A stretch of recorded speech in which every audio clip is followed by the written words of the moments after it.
There are moments when silence says everything. You feel it before you understand it. How someone's presence shifts the air, how a glance lingers a second too long, how their energy seems to reach you before their voice ever does. It's in the pauses, the almost, the subtle cues that bypass words altogether. You don't need them to say it. You feel it in your bones. They're thinking of you. Constantly. It's in the way they remember things you don't even recall saying, in how their eyes find yours across a crowded space. Like it's instinct. It's not calculated. It's not even conscious. But it's real. And it speaks louder than any confession ever could. Carl Jung believed the unconscious speaks in symbols, gestures, behaviors, coincidences. And when someone's emotional world begins to orbit around you, their unconscious starts speaking with startling clarity. You become a living symbol in their inner landscape, the embodiment of something they're yearning for, whether they understand it or not.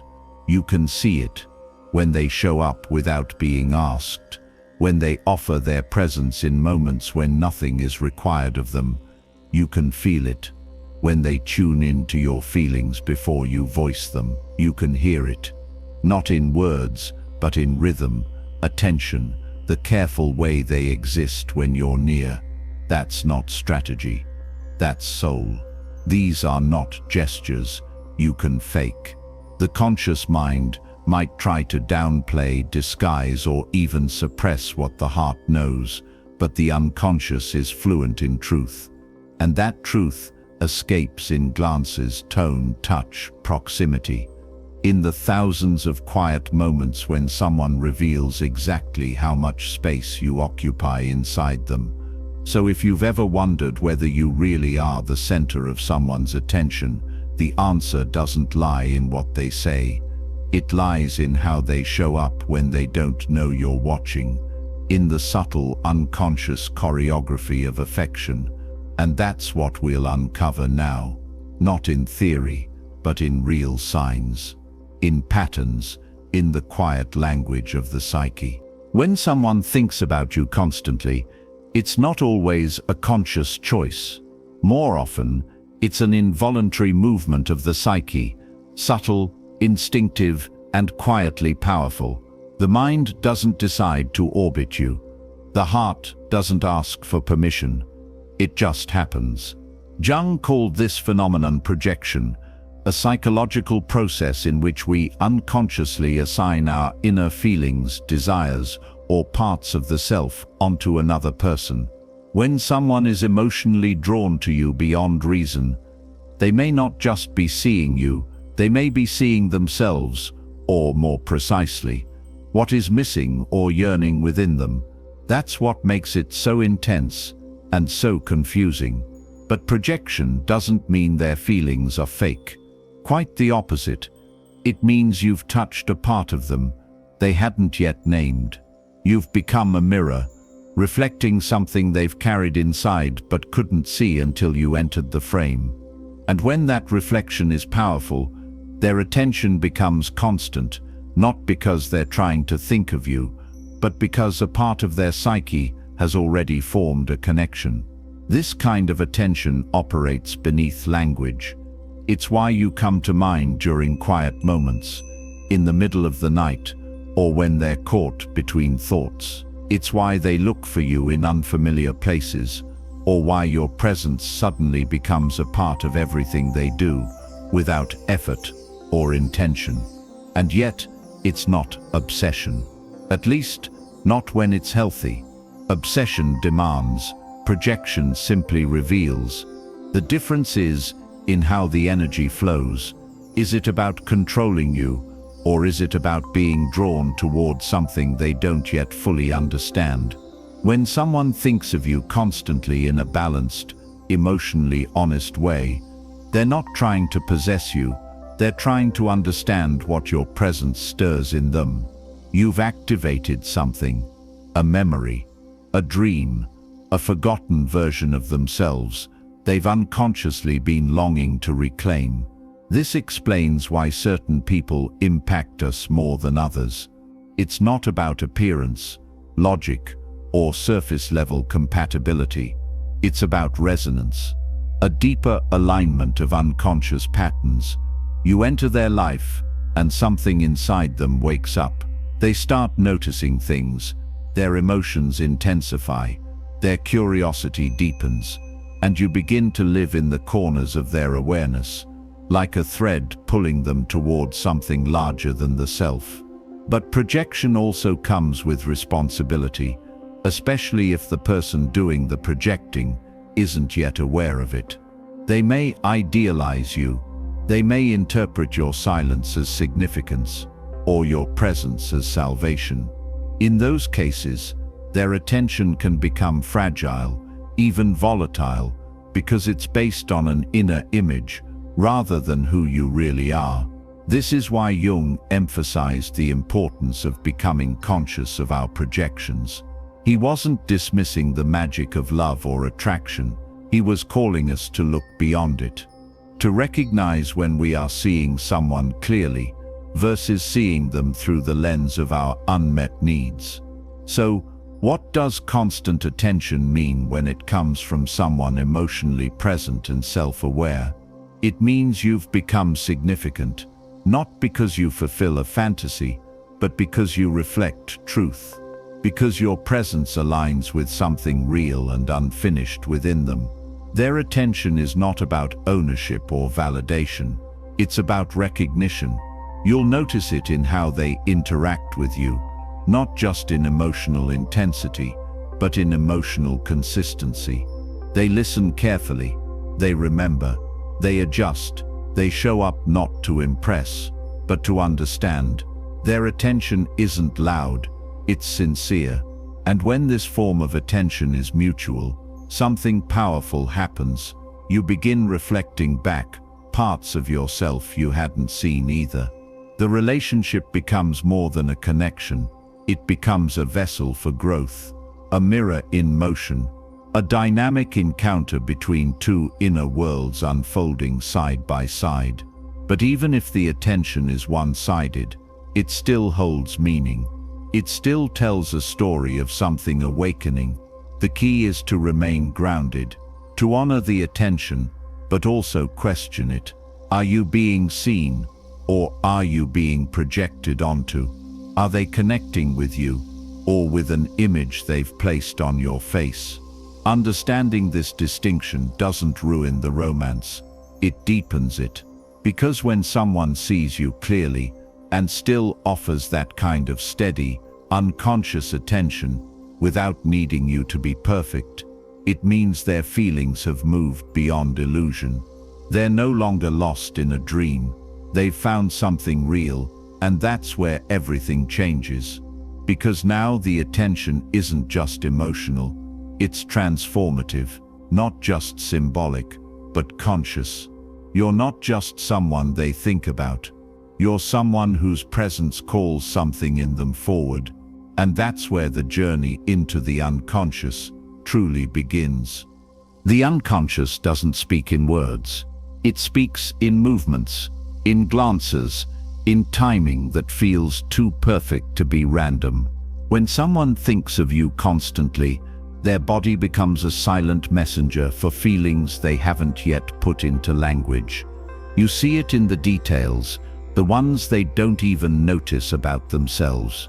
The way their posture shifts when you enter the room, the way they lean in slightly without realizing it, as if being closer to you feels like returning to something familiar. The eyes, especially, carry the weight of unconscious affection.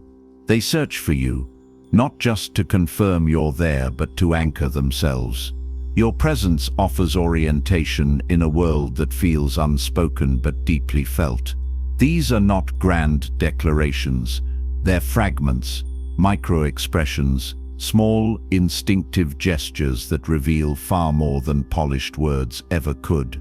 They'll remember things you mentioned offhand, things that even you forgot you shared.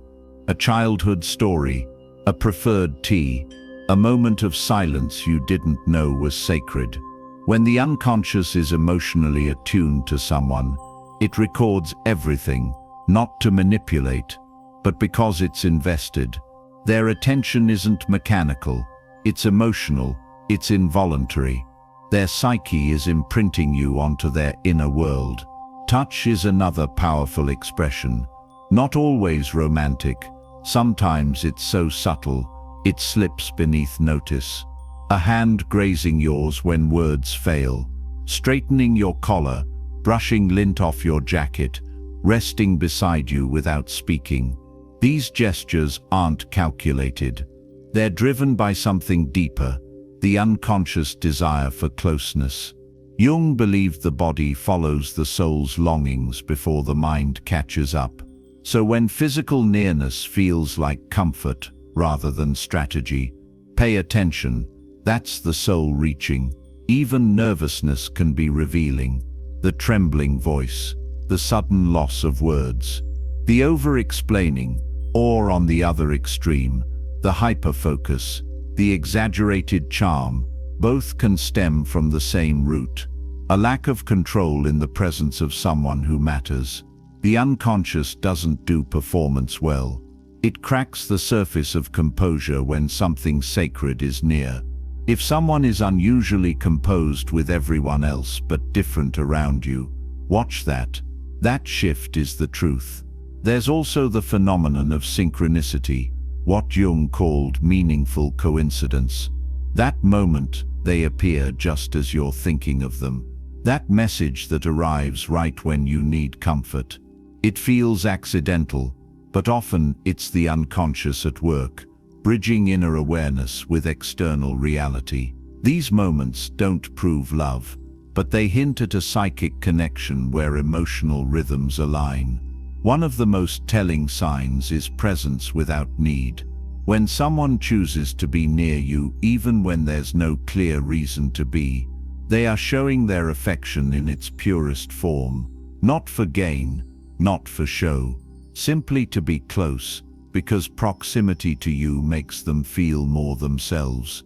And when they begin to notice things about you others miss, your subtle shifts in energy, your silence before you speak, your habits and hesitations, that's not just attentiveness, that's unconscious sensitivity. It means you've become part of their emotional map. They're tuned into your frequency, often without realizing it. The unconscious doesn't draw lines between self and other. It blurs boundaries, merges energies. So their urge to help you with small things, carrying something heavy, offering you a jacket, staying when you didn't ask, these are acts of the soul trying to participate in your life, even in the tiniest details. Love, at the level of the unconscious, shows up in service, but not all signs are soothing. Sometimes the unconscious reacts with awkwardness, avoidance, or tension. The fear of being seen too clearly can make someone retreat, not because they don't care, but because the connection activates something in them that isn't ready. Don't always read distance as disinterest. Sometimes it's protection. Sometimes it's awe. What matters is consistency. Real unconscious affection doesn't flicker with convenience. It shows itself again and again in patterns, in how they remember, in how they look at you when they think you're not looking, in how they circle back to your presence, like a compass always turning north. The body is honest. It doesn't play by social rules. It doesn't care about pride. If their feet always point toward you, if their voice softens when they say your name, if they pause longer when you speak, that's not nothing. That's the unconscious declaring attachment. We often wait for grand gestures to confirm love, but the truth is, the psyche isn't theatrical. It's subtle. It weaves affection into moments so quiet we almost miss them. That's why this kind of attention is so powerful, because it's not based on willpower, it's not controlled, it's not part of a plan, it just leaks out, in tone, in eyes, in instinct. They can't help but orient themselves around you, And that's what makes it real. The unconscious doesn't fake affection. It reveals it, slowly, involuntarily, and always in motion. When someone thinks of you constantly, it's not always with words or confessions. It's with glances that linger, hands that reach, a presence that waits, a heartbeat that subtly synchronizes with yours without them ever intending it to. You don't need them to say it. You already know, because you feel it before they even understand it. That's the body speaking. That's the unconscious showing its hand. There's a difference between being loved for who you are and being loved for what someone hopes you are. In the early stages of deep emotional connection, the line between the two is almost invisible. You meet someone, they feel drawn to you. It's intense, magnetic, even sacred. But what often fuels that intensity isn't just recognition, it's projection. Carl Jung described projection as the unconscious transfer of inner contents, feelings, desires, or unacknowledged aspects of the self onto another person. It's not deliberate. It's not even conscious, but it's powerful. And when that projection lands on you, it can feel like love, devotion, even obsession. You become the mirror onto which someone places their most cherished ideals, hidden longings, or unresolved wounds. In that moment, you're no longer just yourself. You're a symbol, a savior, a story they've been telling themselves without knowing it. This is what we call idealization. It's not false love, it's premature love. It feels real because it's emotionally charged, but it's built on an image, not a reality. You're loved not for your truth, but for your potential to fulfill something in them they haven't yet fulfilled in themselves. It's easy to confuse idealization with admiration. They both feel affirming. They both come with intense focus and attention. But there's a fundamental difference in energy. Idealization places you on a pedestal. Admiration stands beside you. Idealization doesn't see your flaws, it filters them. Or worse, it denies them. Admiration sees your imperfections and respects you more because of them. Idealization is fragile. The moment you deviate from the fantasy, the illusion cracks. What once felt like devotion can turn cold, even resentful, because the image has failed to live up to the projection. Authentic admiration, on the other hand, is resilient. It welcomes your contradictions. It doesn't flinch at your complexity. It sees you clearly and chooses to stay. So how can you tell which one you're experiencing? You'll know it in how they react to your humanness. When you make a mistake, when you say something they didn't expect, when you express an emotion that doesn't fit the role they've cast you in. Do they become distant, disappointed? Do they retreat or try to reshape you back into their ideal? Or do they lean in? Do they ask questions? Do they stay curious about the real you, even when it contradicts the image they once held? This moment, the moment of disillusionment, is sacred because it marks the chance for something deeper to begin. If they're willing to dismantle the fantasy and meet you as a whole, flawed, breathing human, then idealization has been transformed. It has become conscious, the projection has been withdrawn, and now love can be reborn in truth. But if they resist, if they cling to the image instead of meeting the person, you become trapped. Not in love, but in performance. You feel the pressure to maintain the version of yourself they've fallen for, even when it doesn't reflect your real emotional landscape. And over time that becomes suffocating. To be idealized is to be placed inside a cage that looks like a throne. This is not about blaming anyone. Projection is part of how we come to know ourselves. Jung believed we project what we don't yet recognize within. So if someone sees you as wise, radiant, or deeply inspiring, it may be because those qualities are latent within them, waiting to be claimed. You've simply become the mirror, the initiator. But mirrors are meant to reflect, not to contain. Healthy connection requires that we both recognize projection and be willing to move beyond it. It means noticing when we're loving a fantasy and choosing to love the real. And if you're the one being idealized, your power lies in whether you reinforce the illusion or gently dismantle it. Do you enjoy the pedestal, or do you invite the other to see your full self, even if it risks changing how they feel? There is courage in letting yourself be fully seen. And there is maturity in choosing to love someone, not because they fulfill a story, but because their truth resonates with yours. In authentic admiration, your partner sees your darkness and your light. They celebrate your gifts without demanding perfection. They respect your boundaries. They remain present even when the enchantment fades, because what's left is even more meaningful: recognition. Recognition doesn't dazzle, it grounds. It's the moment they look at you and no longer see the symbol, but the soul. They admire your strength, but they also hold space for your fragility. They acknowledge their dreams, but don't make you responsible for fulfilling them. They understand that love is not about completion, but reflection. You reflect something they're growing toward, and they do the same for you. When admiration becomes mutual, when both people withdraw their projections and begin to meet each other soul to soul, a powerful shift occurs. The relationship transforms from a fantasy into a container for growth. Each person holds space for the other's evolution without demanding they conform to an ideal. That's conscious love. And it begins where idealization ends. It's not as intoxicating at first. It's not drenched in fantasy or cinematic allure, but it's enduring. It's honest.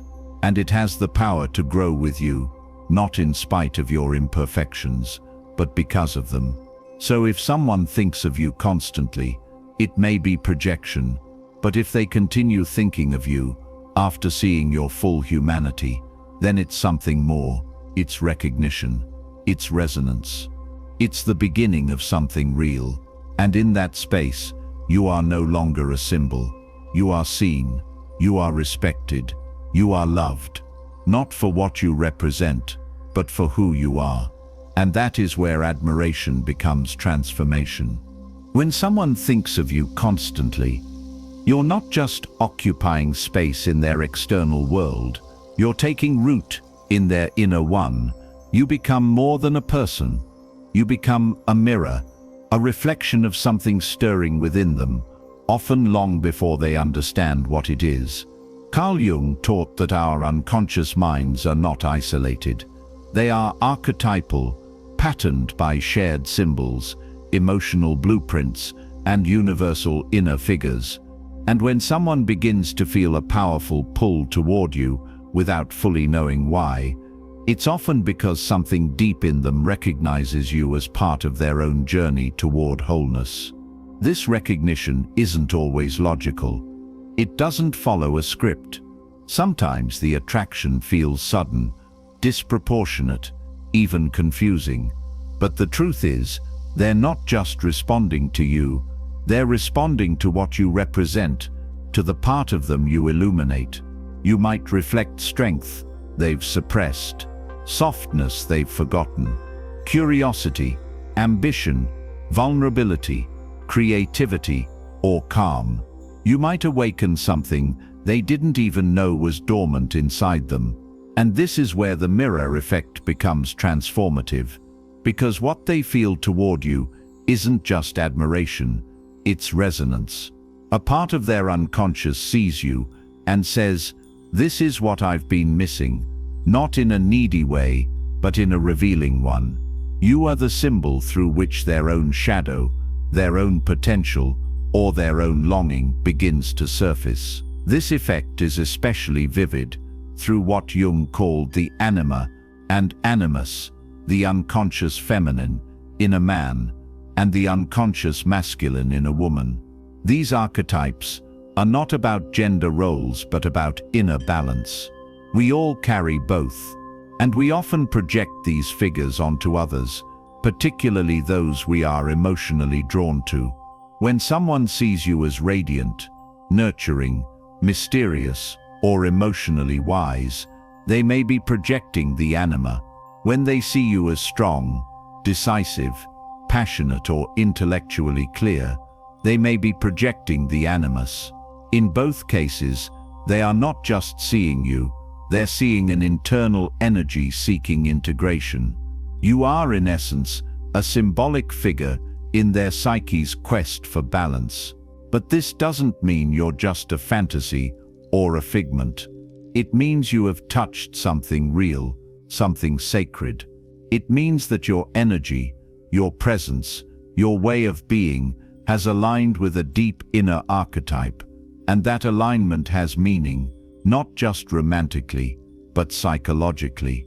And this is where love and growth intertwine, because through you, they're being shown parts of themselves they may not have recognized. Your presence becomes a mirror, reflecting their potential, their wounds, their unmet needs, or their deepest aspirations. Sometimes this feels beautiful, affirming, like you are awakening them to their best self. But sometimes it's uncomfortable, because not everything reflected is light. The mirror also reveals what's missing, what's unresolved, what still needs healing. They may feel drawn to your independence because they've neglected their own, or to your emotional availability because they've been numb to theirs. They may be fascinated by your confidence, or your sensitivity, or your stillness, not because they simply admire it, but because they've disconnected from it inside themselves. That's the power of being a mirror.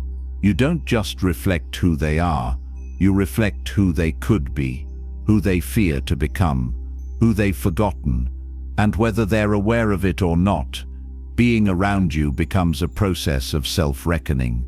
This can deepen the bond, or destabilize it, because not everyone is ready to face the parts of themselves you bring forward.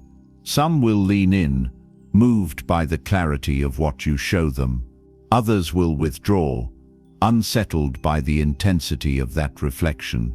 But none of it is meaningless. When someone thinks of you constantly, when you show up in their mind, in their dreams, in their emotional landscape again and again, it's not just memory, it's not just desire, it's a dialogue between their unconscious and yours. A silent exchange where two inner worlds recognize something essential in each other.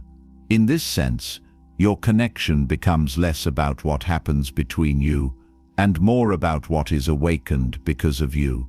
You are the mirror, yes, but you are also the door, a threshold between their known self and their becoming self. And if the connection is mutual, if you two feel the same resonance, then both of you are mirrors, reflecting, revealing, and refining one another. In that space, the relationship becomes sacred, not because it's perfect, but because it's honest, alive, archetypal. So the next time someone shows you constant attention, or when you feel it from someone yourself, ask a deeper question: what are they seeing in me, and what am I seeing in them? Because beneath the glances, beneath the words, beneath the longing, there is often something much deeper unfolding, the unconscious reaching for itself through another. And in that reflection, something forgotten is remembered again. Passion is where it begins, but transformation is where it deepens. When someone thinks about you constantly, when you feel the weight of their attention not only in their words but in their presence, something powerful is being set in motion. But what happens next, what you do with that connection, determines whether it becomes a fleeting infatuation or a force for lasting growth. Carl Jung didn't see love as a destination. He saw it as a path, a psychic invitation to individuation, the process by which a person becomes whole. And the most powerful relationships aren't just emotionally satisfying, they're transformational. They ask something of us. They bring us back to ourselves in ways we couldn't reach alone. In the beginning, passion is wild. It's instinctive. It burns through logic and dances around reason. You think of them constantly. They inhabit your daydreams, your silences, your unguarded moments. Every glance feels electric. Every small gesture is loaded with meaning. And in that stage, you're often not loving them directly. You're loving what they awaken in you. The aliveness, the longing, the hope.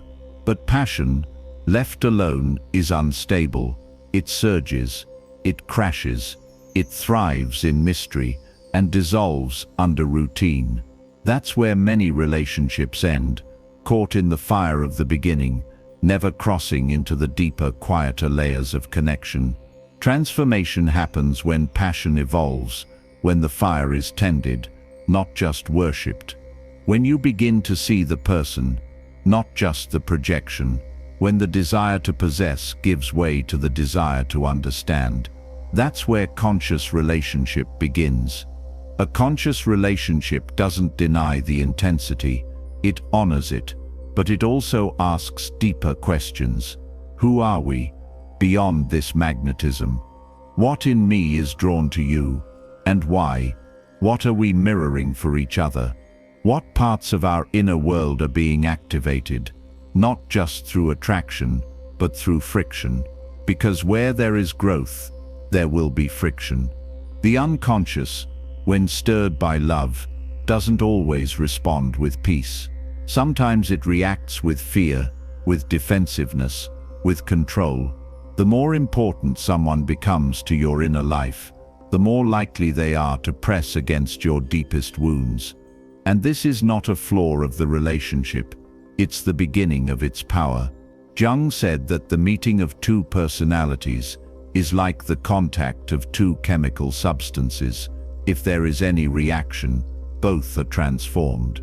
A conscious relationship is one that recognizes this and accepts the discomfort of growth as part of the beauty. In a conscious relationship, you are not trying to complete each other, you're trying to see each other fully, without illusion, without demand. You hold space for one another's process. You don't flinch when the other is struggling. You don't mold them into the shape of your comfort. You become an environment where both people can expand, not perfectly, not without difficulty, but truthfully. And most importantly, you remain two whole individuals, walking side by side. This is not fusion, it's alignment. Thinking of someone constantly in this context is no longer about obsession or projection. It becomes a kind of sacred attunement. You think of them not to fill a void, but because they are woven into your evolving self. They are not your everything, but they are something real, a companion on the path. The conscious relationship acknowledges the shadow as much as the light. It knows that love is not always easy, that sometimes love is confronting, that your partner will reveal your limits, your triggers, your unhealed places. And rather than running from that mirror, you stay, you breathe, you grow. This kind of love requires emotional maturity. It requires the ability to say, I see where I'm projecting, and to pull that energy back in. It means noticing when you're loving who they are versus who you need them to be. It means listening without defensiveness, setting boundaries without fear, repairing when there's rupture, rather than pretending it didn't happen. And in return, this kind of love gives you something precious, a safe container to become more yourself. Because when you are loved consciously, you don't have to hide, you don't have to earn it, you don't have to perform to stay in their good graces. You are seen in your becoming. And that gaze, the gaze that watches you grow, not shape shift, is healing. The most beautiful thing about a conscious relationship is that it creates space for renewal. Passion doesn't fade, it transforms. What begins as spark becomes depth. What begins as intensity becomes consistency. You learn to see your partner anew, over and over again. You stay curious. You let them evolve. You let yourself evolve too. And this requires presence, not constant proximity, but a kind of psychic attention, a willingness to show up again and again, not just when things are easy or exciting, but when they're quiet, ordinary, or uncomfortable.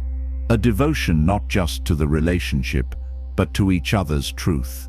In this kind of connection, love becomes an ecosystem where both souls can breathe. There is accountability without blame, vulnerability without manipulation, intimacy without losing identity. And that is rare, that is sacred.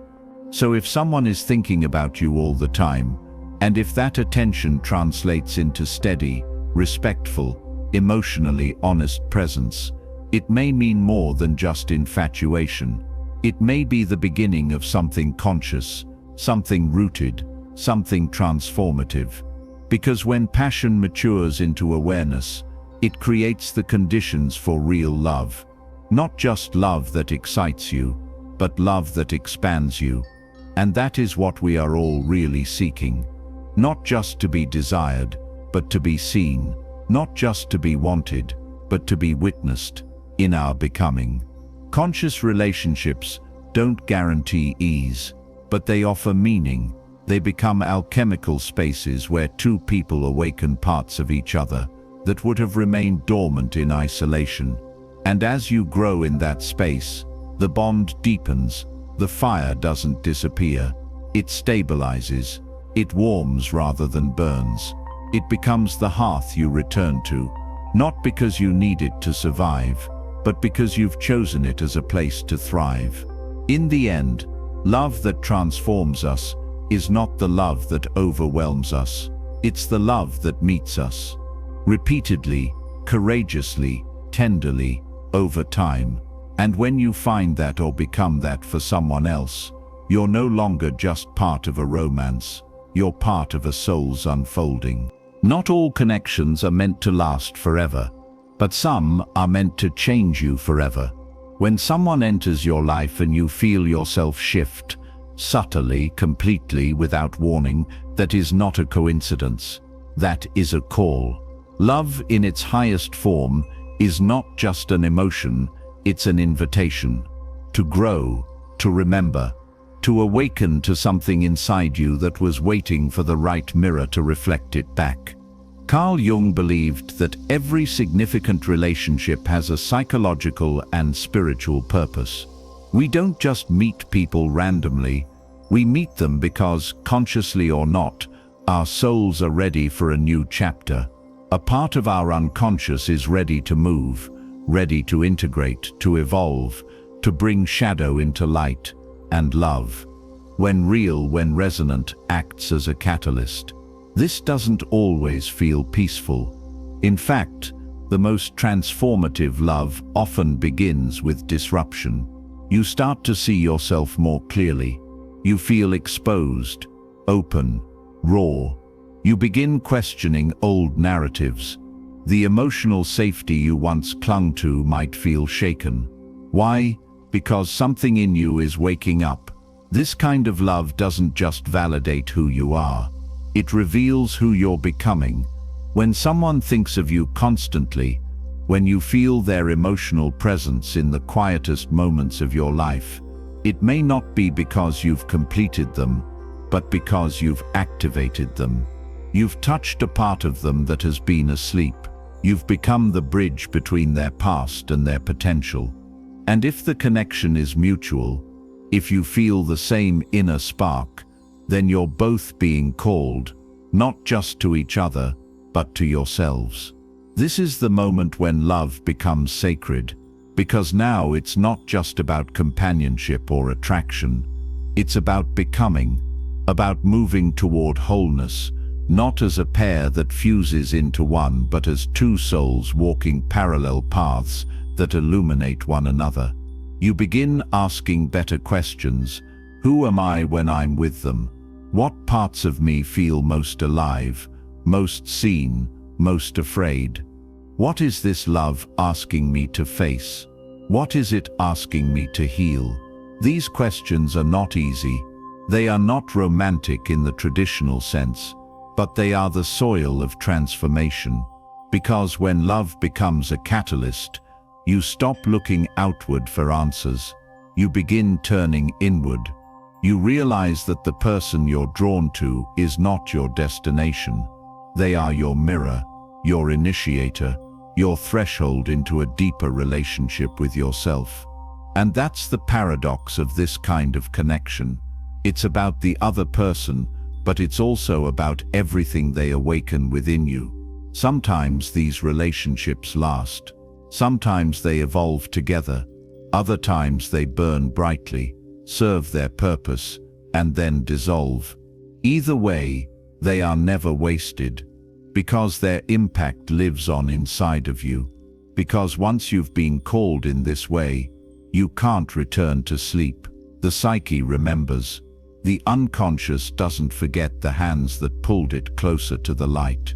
So when love enters your life and feels bigger than timing, bigger than logic, pause, listen. Don't rush to define it. Don't try to control it. Just recognize the call. Ask what it's showing you about who you are and who you're ready to become. Because real love isn't always quiet. Sometimes it arrives like thunder, not to break you, but to awaken you. And once you answer that call, nothing remains the same. You begin to walk differently, speak differently, see differently, not because you've lost yourself in someone else, but because you've returned to something essential, something true. That is the gift of catalytic love. It doesn't just change your relationship status, it transforms your soul. Love, when real, does more than connect two people. It reveals them. It shows you who you are beneath the masks. It invites you to see not just the other, but yourself, with deeper eyes. The way someone thinks of you, notices you, reaches for you even in silence. These are not random gestures, they are echoes of the unconscious, calling itself home. Throughout this journey, we've explored the signs, the gestures, the projections, the possibilities. But at the heart of it all is this truth. When someone sees you clearly, when their attention flows to you again and again, not out of habit, but from instinct, it's more than affection. It's a reflection of the self reaching for completion. Whether that connection turns into a lasting relationship or simply becomes a sacred moment in time, it has meaning. It teaches you, it expands you, and it invites you to love with more awareness, more courage, and more truth. So now, turn inward. Ask yourself not just who is thinking of you, but how you are showing up in the lives of others. Are you projecting or are you present? Are you seeing clearly or clinging to illusions? If this video resonated with you, share your thoughts in the comments. Write, "I deserve to be a priority," not just for affirmation, but as a declaration that you are ready for love that is conscious, mutual, and transformative. And if you haven't already, subscribe to the channel. There's more to explore about relationships, self-knowledge, and the quiet ways the unconscious speaks through love. True love doesn't begin with perfection. It begins with presence. Let's keep awakening together.